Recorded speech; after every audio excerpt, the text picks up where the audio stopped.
Hola hermanos, ¿cómo están? Bienvenidos nuevamente a su programa Catequesis Viviente. Está con ustedes su hermano Roquel Cárdenas.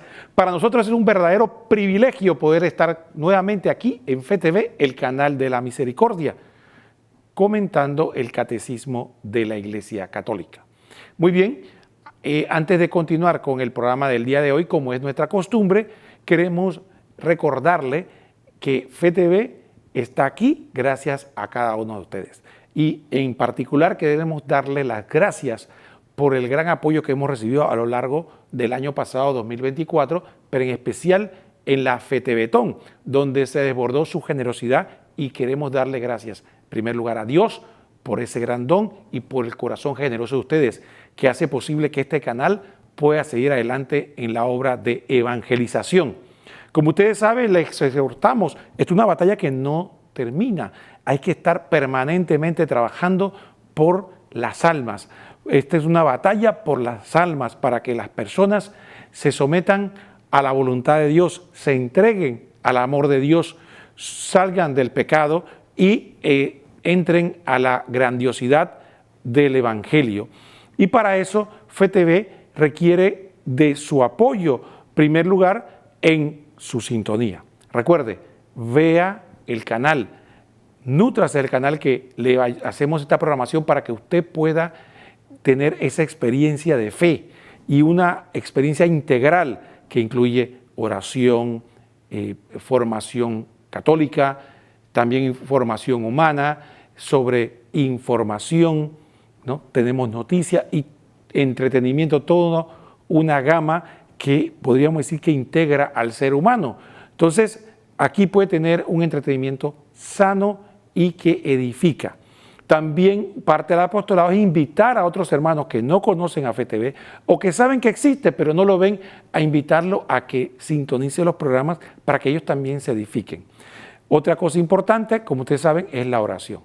Tenemos que orar y FeTV es un vivo ejemplo de eso. Tenemos permanentes momentos de oración donde le pedimos a Dios que nos bendiga, nos proteja y haga fructificar las obras de nuestras manos. Y le pedimos encarecidamente que haga oración por este canal. Y finalmente, como ustedes saben, los bienes materiales tan necesarios para que el canal pueda seguir adelante. ¿Cómo usted puede donar para FeTV? Puede hacerlo a través de la aplicación del Yapi, que ya se ha hecho popular y como me enteré hace poco que ya no solo es Banco General, sino otros bancos ya se han integrado a la aplicación de Yapi. Pero lo importante para nosotros es que si usted tiene Yapi, simplemente busque en el directorio FeTV05 y ahí va a poder dar su donativo, lo que el corazón le indique. También, si no tiene Yapi, puede hacerlo a través de las tarjetas Visa, Clave o Mastercard. O en los bancos, el Global Bank y el Banco General. Ambos puede hacerlo a través de la banca en línea o personalmente. Simplemente tiene que localizar o preguntar cuál es la cuenta de Fundación para la Educación en Televisión. Fundación para la Educación en Televisión, FeTV. Y ahí definitivamente usted va a poder apoyar esta obra maravillosa de evangelización. Recuerde, este canal no tiene fines de lucro. No estamos pidiendo donaciones para ganancia, sino para sostener esta obra de evangelización que es de la Iglesia y que todos debemos contribuir con el corazón, porque así lo que el Señor ha hecho por mí, yo quiero que el Señor lo haga por otra persona. Dicho esto, vamos a entrar en materia y estamos comentando el catecismo en la parte del credo, específicamente en los aspectos que tienen que ver con la Iglesia. Así que vamos a pedirle a nuestro señor director que por favor nos ponga el primer numeral del catecismo que vamos a proceder a comentar. Dice, título, La Iglesia instituida por Cristo Jesús, 763 o 763. Corresponde al Hijo realizar el plan de salvación de su Padre en la plenitud de los tiempos. Ese es el motivo de su misión. El Señor Jesús comenzó su iglesia con el anuncio de la buena noticia, es decir, de la llegada del reino de Dios prometido desde hacía siglos en la Escritura. Para cumplir la voluntad del Padre, Cristo inaugura el reino de los cielos en la tierra. La iglesia es el reino de Cristo presente ya en misterio. Bueno, aquí hay varios aspectos que pienso que debemos nosotros desgranar. En primer lugar, tenemos que tener claro, vamos a desgranar 3 puntos. La primera, como iglesia, como medio de salvación. El segundo, el anuncio de la buena noticia, que es el inicio de la llegada del reino de Dios. Y finalmente, el aspecto de que el reino de los cielos en la tierra. Entonces, tenemos la iglesia, salvación, anuncio del evangelio, de la buena noticia, y tenemos el aspecto del reino del cielo, el reino de los cielos en la tierra. Esos 3 aspectos que queremos destacar con respecto a la iglesia. Recuerden, cuando nosotros hablamos de la iglesia, siempre tenemos que aclarar que está la iglesia visible y la iglesia invisible, ¿no? Es muy parecido a ese aspecto de nosotros, que tenemos un aspecto visible. Usted me está viendo ahora en mi exterior, pero igual que usted, yo tengo un aspecto invisible, es decir, un aspecto espiritual, inmaterial, que no es visible al ojo humano. Entonces, de esa misma manera, la iglesia tiene un aspecto, digamos, físico. Vemos a los feligreses, vemos el templo, vemos la organización, vemos todos estos aspectos físicos, es el aspecto visible de la iglesia, pero tenemos que, para poder discernir la iglesia, encontrarle o entenderla, ver ese aspecto invisible. Entonces, a partir de ahí, tenemos que empezar diciendo que la iglesia como tal es la asamblea del pueblo de Dios, que entra en comunión con Dios. Y entonces, a partir de ahí, empieza esa relación donde nosotros fundamentalmente, y esto es un aspecto muy importante, fundamentalmente le ofrecemos a nosotros mismos. En la unión que tenemos nosotros con la iglesia, no se trata tanto de un intercambio de bienes materiales, sino es entregarnos a nosotros mismos. Una frase que lo resume muy bien dice que Dios no quiere lo que tenemos, sino que nos quiere lo que somos. O dicho de otra manera, Dios no quiere los bienes materiales, sino que quiere al dueño de los bienes materiales, es decir, a nosotros. Entonces, ¿nosotros qué podemos entregarle a Dios? En primer lugar, a nosotros mismos. Y entregarle a Dios nuestra inteligencia y nuestra voluntad es someternos voluntariamente, sin coacción, libremente a su voluntad. Entonces, cuando nosotros decidimos que Dios sea el que gobierne nuestra vida, que nosotros entremos a través de nuestra voluntad, recordemos que hay una frase conocida que dice que en la carta a los Hebreos, dice que el Señor dijo, un texto de los Salmos, que la carta a los Hebreos atribuye a nuestro Señor, que dijo, no quieres sacrificio ni holocausto. Entonces te dije, pero yo tengo un cuerpo. Entonces aquí estoy, Señor, para hacer tu voluntad. Entonces el holocausto, el sacrificio de Cristo, en principio es entregar plenamente toda su voluntad a la voluntad del Padre. Por eso Él dijo, yo no vine a este mundo a hacer mi voluntad, sino la voluntad del Padre. Y entonces, como nosotros somos discípulos de Cristo, el camino de la iglesia, el camino de todos los que estamos aquí es entregar nuestra voluntad a Dios, tener confianza en Él plenamente y llegar al punto, como San Pablo dijo, que no vivo yo, sino que es Cristo que vive en mí. Entonces, ese proceso de purificación de nuestra voluntad, que viene dañada por el pecado original, que tiene intrínseca en nosotros, como ese germen de la rebeldía, es un proceso de purificación que debemos caminar. Entonces es un pueblo que quiere unirse a Dios y que está en ese camino. Entonces la iglesia es el medio por el cual nosotros nos unimos a Dios. Entonces es el medio que Jesucristo establece, ¿no? ¿Y cómo lo establece? Bueno, lo establece con la predicación del Evangelio. Y aquí tenemos un aspecto muy importante. Hablamos de la voluntad, ahora vamos a hablar de la razón. Recordemos que nosotros tenemos voluntad para amar, inteligencia para razonar. Entonces, el Evangelio tiene ese aspecto. Entonces, como ya hablamos de la voluntad, que es entregarnos a Dios. Ahora, ¿cómo nos entregamos a Dios? Entonces, ahí entra la razón. ¿Cómo hacer las cosas? Entonces, el Evangelio viene a hacer esa iluminación, esa buena noticia que nos permite a nosotros conocer las cosas como son, para que podamos nosotros actuar conforme a lo que Dios quiere. ¿Cómo yo voy a hacer la voluntad de Dios si no la conozco? Entonces, el Evangelio es el medio por el cual Jesucristo nos muestra al verdadero Dios y nos muestra exactamente o nos dice exactamente qué Dios quiere de nosotros y nosotros plegarnos a eso. Entonces, el Evangelio ilumina nuestro conocimiento para que nuestra voluntad se adhiera a esa verdad. Por eso la palabra dice, y conocerán la verdad y la verdad los hará libres. Entonces, la predicación del Evangelio, como dijimos, es la inauguración de este reino de los cielos, porque ¿cómo voy a hacer lo que el Padre quiere si no lo sé? Entonces Jesucristo vino a mostrarnos qué es lo que el Padre quiere, no solo con su predicación, sino con sus instituciones y con sus ejemplos de vida.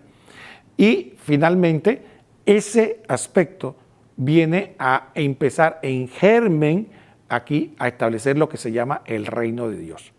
Dios, que es creador de todas las cosas y que por su divina providencia todo lo domina, no quiso sino dejar a dos criaturas libres, a una fundamentalmente, o seres creados, a los ángeles que tuvieron su prueba en un momento en el tiempo, que definieron si querían por Dios, que son los ángeles, o rebelarse contra Dios, que son los demonios.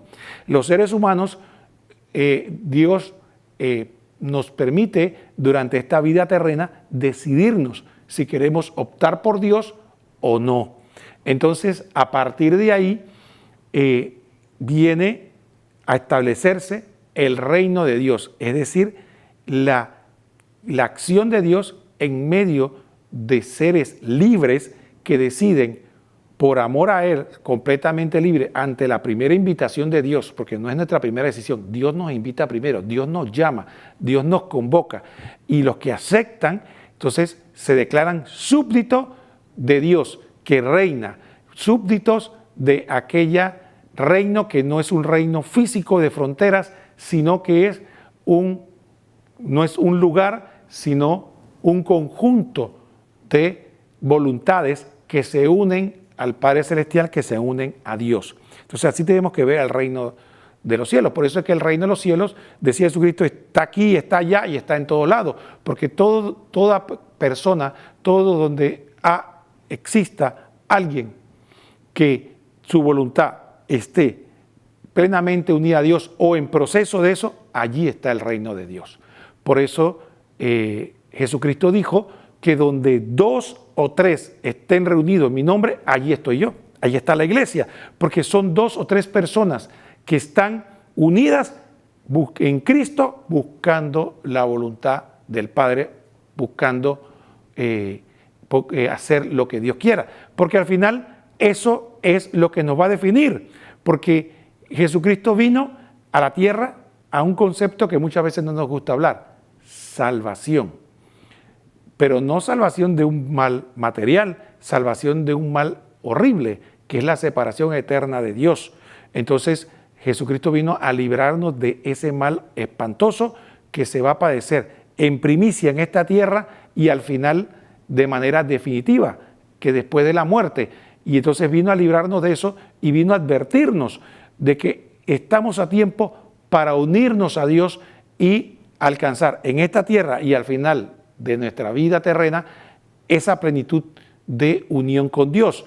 Entonces, esa realidad de la salvación que trae Cristo y que lo va a hacer a través de esta asociación visible e invisible a la vez que llamamos iglesia, es el medio por el que el Evangelio nos muestra el camino de la salvación. Entonces, veamos la iglesia de esa manera. Muchas veces nos quedamos solamente con el aspecto físico. Vamos a hacer una pausa y después continuamos con el siguiente numeral interesante que vamos a hablar de este aspecto de la iglesia.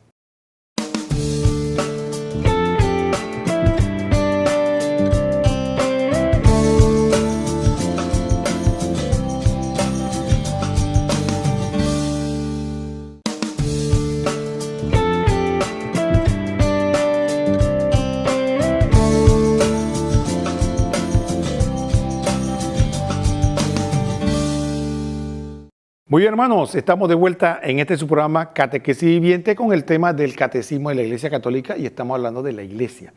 Entonces estuvimos hablando un poco de los conceptos generales de la Iglesia. Ahora vamos a continuar con qué es lo que el catecismo nos dice o qué más nos dice con respecto a la Iglesia. Señor director, el 764 dice lo siguiente: este reino se manifiesta a los hombres en las palabras, en las obras y en la presencia de Cristo. Acoger la palabra de Jesús es acoger el reino. El germen y el comienzo del reino son el pequeño rebaño de los que Jesús ha venido a convocar en torno suyo y de los que Él mismo es el pastor. Constituyen la verdadera familia de Jesús, a los que reunió así en torno suyo, les enseñó no solo una nueva manera de obrar, sino también una oración propia.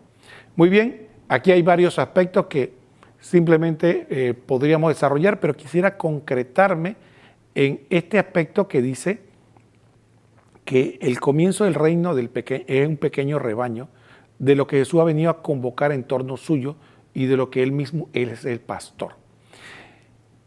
Nadie entra en la iglesia por voluntad propia. Todos somos parte de la iglesia porque hemos sido llamados. Nadie viene a mí, dice el Señor, si mi Padre no lo llama. Entonces, a partir de ahí, no pensemos que la iglesia, nosotros somos parte de ella por un acto social, por un acto cultural o por mera casualidad. Es que la verdad que yo no sé ni por qué soy católico. Por eso nos enseña la iglesia que el bautismo es un don inconmensurable, porque es el regalo que Dios nos ha hecho a cada uno de nosotros para que pudiéramos nosotros tener esa comunión con Dios. Ya no somos criaturas de Dios, sino que somos hijos en el Hijo y por lo tanto nos formamos parte de la familia de Dios y además somos pueblo de Dios. Por eso siempre tengamos muy presente que la iglesia podemos muchas veces nosotros vislumbrarla como un club social, ¿no? Es como estar en tal o cual club cívico que tiene una motivación, en este caso sería una motivación religiosa. Muchos ven en la iglesia de esa manera. Entonces participamos ahí porque, bueno, hacemos un bien o nos sentimos bien. No. Entonces desligamos la iglesia de ese aspecto fundamental y más importante que es el aspecto de sobrenatural. Entonces, cuando nosotros simplemente vemos la iglesia por sus rasgos exteriores, vemos la iglesia porque vemos las paredes que componen el templo, vemos los grupos que están ahí, las personas que participan, el sacerdote, las situaciones cotidianas que tenemos que hacer para poder que, vamos a decir, el culto a Dios funcione. Entonces nos dejamos llevar por esos aspectos, digamos, genéricos y externos, y no miramos. Y la realidad, algo parecido le ocurrió a nuestro Señor Jesucristo. Muchos de nosotros nos ponemos a pensar, pero ¿por qué no reconocieron a nuestro Señor Jesucristo? Bueno, porque mucha gente se limitó a ver el aspecto externo del Señor. Fíjense que cuando Jesucristo empezó a predicar y empezó a realizar obras milagrosas, los que lo conocían de su niñez solo veían el aspecto externo. No se quedaban extrañados de que, oye, qué sabiduría, qué bien lo que dice, o mira qué obras maravillosas, sino que, ¿de dónde le vino esto? ¿Y esto a qué viene? Es decir, no podían congeniar el aspecto externo que habían visto durante tanto tiempo de Jesús, que no pudieron ver más allá. Entonces, de esta misma manera, nos ocurre a nosotros con la iglesia, como le ocurrió a nuestro Señor, que muchas personas pudieron ver en Él el Mesías, el ungido de Dios, el verdadero Hijo de Dios, y otros simplemente vieron un hombre más con muchas pretensiones. Entonces así podemos ver nosotros la iglesia, podemos verla como el medio por el cual nosotros obtenemos la comunión con Dios, la salvación de Dios, la gracia de Dios. Entonces, o una institución más, una organización que tiene años, pero que no es muy diferente que otras instituciones. Entonces, ahí es que tenemos que nosotros tener claro qué es lo que diferencia la fe, que viene como un don de Dios, que hay que pedir. Cuando Pedro le dijo a nuestro Señor, tú eres el Mesías, el Hijo del Dios vivo. Otro decía, no, él es uno de los profetas, o él, qué sé yo, un estafador también, un charlatán. ¿Cuántas cosas pedían? O los fariseos decían que estaba poseído por Belcebú. Entonces ahí vemos la diferenciación. Unos veían al Mesías, al Hijo del Dios vivo, y otros veían cualquier otra cosa. Es el don de la fe, porque Jesucristo dice, ¿no?, que ese don no se lo ha dado, no se lo da Pedro a sí mismo, sino que se lo ha dado el Padre Celestial. Por eso es importante la oración, porque la oración son los ojos del alma. Es lo que nos permite a nosotros vislumbrar más allá de lo que nuestros ojos físicos, o algunos llamarán carnales, nos permiten ver. Entonces, cuando usted ora, usted puede ver en la iglesia no solo el aspecto físico, porque no es que nos desligamos de la realidad, pero también vemos el aspecto espiritual. Por eso algunos padres de la iglesia llamaban con algún grado, diría yo, de ironía, que la iglesia es la santa prostituta, casta meretrices, decían. ¿Por qué? Porque efectivamente la iglesia tiene en su seno el don maravilloso de Cristo, de la salvación, las cosas absolutamente santas y sagradas, pero también tiene la miseria de cada uno de nosotros, nuestro pecado. Entonces, ahí perviven esta realidad, por eso Jesucristo nos presentaba la iglesia como el reino de los cielos. ¿A qué se parece? A que un hombre vino y sembró trigo, y vino un enemigo y le sembró cizaña, y crecieron el trigo y la cizaña juntos, en el mismo campo. ¿A qué compararé el reino de los cielos? A un hombre que salió a pescar, ¿no?, puso las redes, y ¿qué sacó? Pescados de diferentes tipos. Y después, cuando termina, se van a la orilla y empiezan a separar los buenos de los malos. No será hasta el final que se va a dar eso, pero entre tanto todos estamos en la misma red. Entonces, así con estos ejemplos, Jesucristo nos muestra y nos habla de que efectivamente la iglesia no es una organización, por llamarla así, perfecta, porque estamos nosotros que somos seres imperfectos, pero sí tiene un tesoro en medio de esta imperfección. Es algo parecido a lo que somos nosotros en este microcosmo. Dice San Pablo que nosotros llevamos un tesoro, ¿pero dónde? En vasos de barro. Entonces nosotros somos el vaso de barro, frágil, poco atractivo, tal vez mal logrado, pero con un tesoro dentro. Bueno, la iglesia es igual. La iglesia tiene un tesoro dentro, formidable, maravilloso, pero lo lleva en vaso de barro. Muy bien, sigamos, vamos a ver el siguiente numeral del catecismo que nos habla de la iglesia. Señor director, por favor, gracias. 765. El Señor Jesús dotó a su comunidad de una estructura que permanecerá hasta la plena consumación del reino. Ante todo, esta elección de los 12, con Pedro como cabeza, puesto que representa a las 12 tribus de Israel, ellos son los cimientos de la Nueva Jerusalén. Los 12 y los otros discípulos participan en la misión de Cristo, en su poder también en su suerte. Con todos estos actos, Cristo prepara y edifica su iglesia. Bueno, aquí vamos a ver ese aspecto importante de la iglesia como o con el aspecto de los cimientos de la iglesia. Jesucristo decide darle autoridad a unos hombres pecadores, falibles, y que ellos son los que a su vez, cuando Él suba al cielo, iban a gobernar la iglesia y a su vez sus sucesores. Entonces, Dios no desdice lo que hace. Él le da la autoridad y eso viene del Antiguo Testamento. Observen, por ejemplo, en el Antiguo Testamento, cuando Saúl, que fue el ungido de Dios, Saúl fue ungido rey de Israel por Dios a través del profeta Samuel. Cuando Saúl empezó a ser infiel a Dios, infiel a su misión, aún así David decía, Dios me libre de tocar al ungido de Dios. No tocaré al ungido de Dios porque es el ungido de Dios a pesar de su infidelidad. Y se resistió en todo momento a atacarlo o matarlo o hacerle nada porque era el ungido de Dios.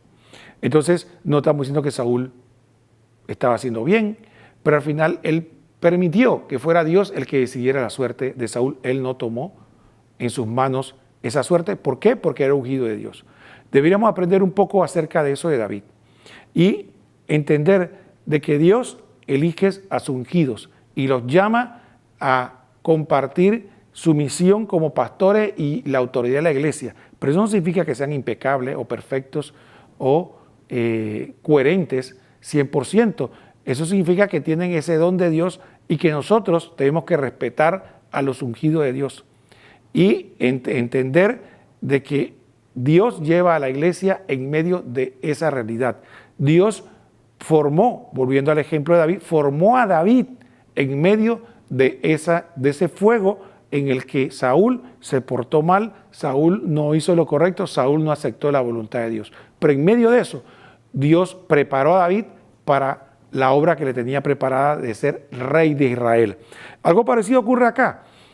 Nada se escapa a la providencia divina. Entonces Dios permite que en medio de su iglesia puede haber tanto laicos como religiosos o consagrados y pastores, sacerdotes, obispos, cardenales o el papa que pueden caer en la incoherencia, en el pecado, en la situación.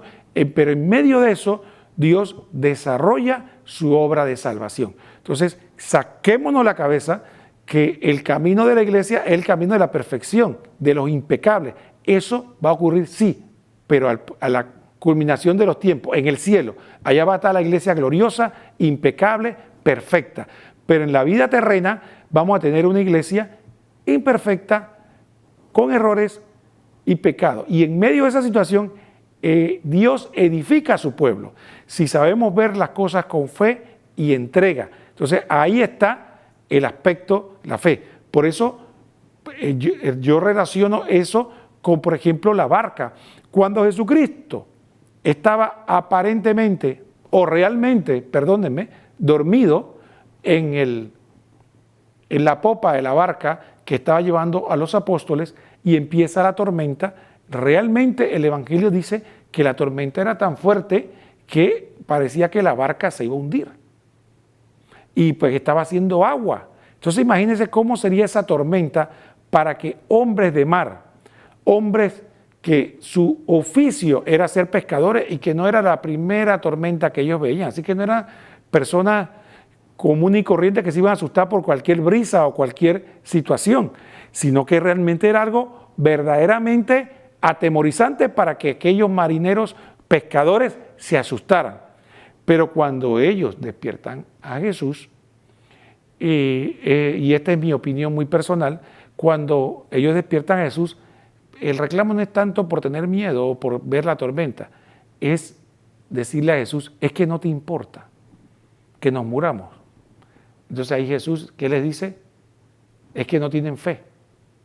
Entonces, sepamos que en medio de los avatares, en medio de las situaciones que a veces nos parece, porque hay gente que dice que la iglesia se va a acabar, que estos son los últimos tiempos, que mira cómo está la iglesia, que qué es lo que va a ocurrir con la iglesia, mira esto.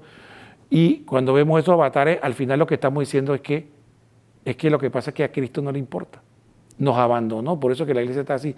Y eso es lo que creemos en realidad, porque si pensáramos que todo esto que está pasando está bajo el dominio de Jesucristo, bajo su voluntad, entonces no pensáramos así. Pensáramos que esto que ocurre es parte del camino que tenemos que recorrer en fidelidad a Dios en medio de esta situación. Sin juzgar, sin atacar, convertirnos en fuego amigo, aquellos que creen que sirven la iglesia disparándole a sus hermanos, a sus compañeros. No se trata de estar tirando por la borda a los que creemos que no debe estar en la barca para ver si no nos hundimos. Se trata de sobrellevar esta tormenta con fidelidad a Cristo y tratando de que todos nos mantengamos unidos y recordando que primero tengo que ver mi pecado, mi realidad, antes de estar señalando el pecado, la incoherencia del otro. Muy bien, hermano, ha sido un privilegio compartir este segmento con ustedes. Después de este segmento vamos a iniciar el otro con un reportaje de Monseñor Ignacio Munilla que nos va a hablar algo de este tema.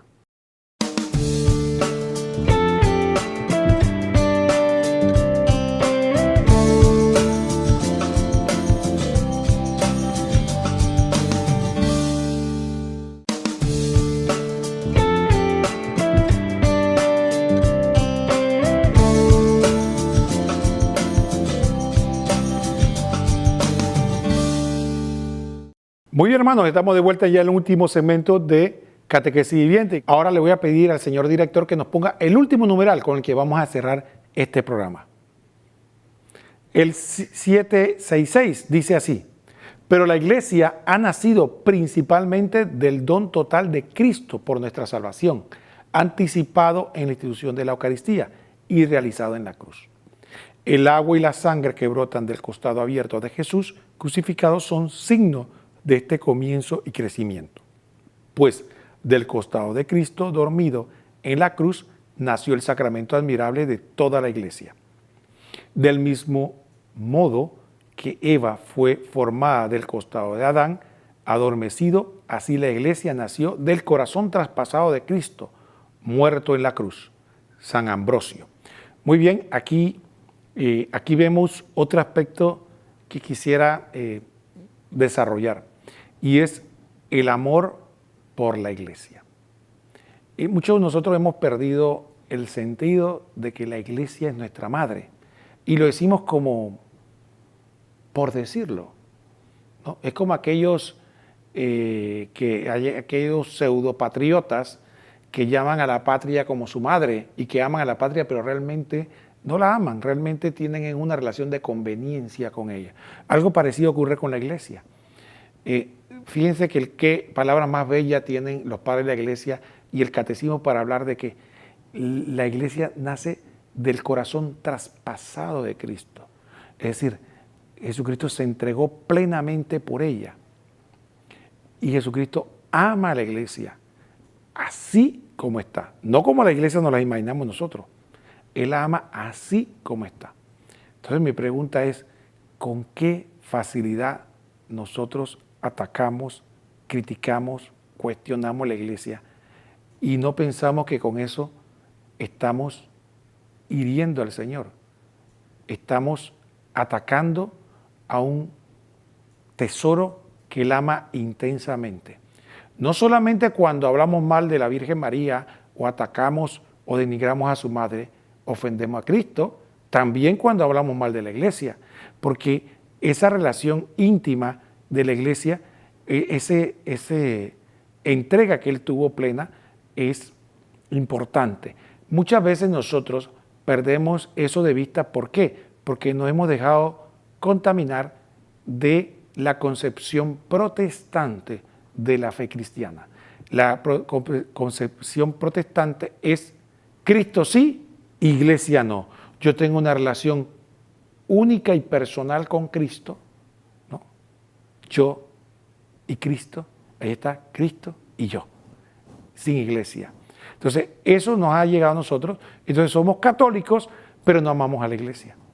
¿Por qué? Porque al final pienso, mira, sí, yo participo aquí porque tengo que congregarme en algún lugar, pero en el fondo lo importante es Jesucristo y yo. Y yo y Jesucristo, y ya. Entonces, ese individualismo trasladado a la fe nos hace perder ese sentido de comunidad, que es lo que Cristo quiso desde un inicio. Y que es por la razón por la que Cristo, como dice el catecismo, se dejó crucificar en la cruz, dejó que les traspasara el corazón, se entregó hasta la última gota de sangre por amor a esta Iglesia. Entonces, tengamos mucho cuidado cuando hablamos de la iglesia. Tengamos mucho cuidado de lo que pensamos de la iglesia y tratar de tener una visión sobrenatural de la iglesia. Que, vuelvo y repito, yo no estoy pidiendo que tengamos una visión alienada, es decir, fuera de la realidad, que no podamos analizar, pensar los problemas de la iglesia o las situaciones que puede afectarlas aquí en esta vida terrena, en la realidad, pero sin prescindir de esa visión sobrenatural, porque al final terminamos viendo a la iglesia como vemos una institución de gobierno, un ministerio, una dirección autónoma, que es una asociación meramente humana, sin valor sobrenatural. Entonces terminamos viéndola así y pensando de que muchas veces también que el tema son las estructuras. Recuerdo a alguien que decía que él amaba la iglesia, pueblo de Dios. Sí, lo importante para mí, me decía, es la iglesia, pueblo de Dios. Yo trabajo y me lucho por el pueblo, y no por la iglesia institucional, como si pudiera separarla. ¿No? Es como aquel que dice, lo que pasa es que yo te amo mucho a ti, mi amor, pero no soporto tu familia. Semejante incoherencia, ¿no? Yo te amo mucho a ti, pero odio a tu familia. Oye, pero ¿cómo es posible? ¿Cómo tú me puedes amar a mí y odiar a mi madre y odiar a mi padre? Si yo vengo de ahí, yo soy parte de eso. Tenemos una comunión. Entonces, ¿cómo nosotros podemos decir que nosotros amamos la iglesia espiritual, amamos la iglesia pueblo de Dios, y empezamos a decir, pero para al final decir que rechazamos la iglesia institucional, la iglesia jerárquica, la iglesia organizada? Entonces eso no es más que un truco semántico para decir que en el fondo no queremos a la iglesia, porque hay que quererla toda, en su integridad, y sabiendo de que eso tiene situaciones incoherentes y situaciones que nos pueden afectar, pero ahí vivimos el fuego de Dios, ahí nos purificamos en el fuego de Dios para cumplir su plan. Muy bien, hermanos, ha sido un verdadero privilegio haber podido compartir estos minutos reflexionando sobre la iglesia aquí en Catequesis Viviente en FeTV, el canal de la misericordia. Les invitamos a que se mantengan en sintonía con nuestra programación. En cuanto a nosotros, si Dios lo permite, nos vemos próximamente en otro programa de Catequesis Viviente. Que el Señor los bendiga a todos. Hasta pronto.